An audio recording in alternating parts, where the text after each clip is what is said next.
తెలుసు మేడం, నా భర్త వదిలేసి వెళ్ళిపోయినా, నా బిడ్డ నా చెయ్యి దాటిపోయినా, నన్ను ఈ లోకంలోకి తీసుకొచ్చిన యేసయ్య నా చెయ్యి విడిచిపెట్టడం.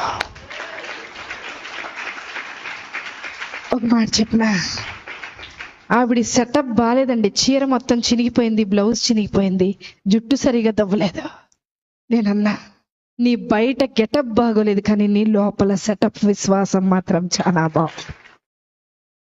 మాకు నన్ను కూడా కలుపుకున్నా, మీతో పాటు నన్ను కూడా కలుపుకున్నా. మాకు గెటప్పులు బాగున్నాయి, పనికి రాని గెటప్పులు ఇవి, కానీ లోపల సెటప్ లేదు. బయకి గెటప్ ఏ ఉపయోగం? ఎక్కడ ఎత్తుకుతున్నారు ఈరోజు? వద్దాం ఏసై దగ్గరికి, వద్దాం ఏసై దగ్గర ఎత్తుకుదాం, ఏసై దగ్గర వెతుకుదాం. ఆవిడలాగా 24 గంటల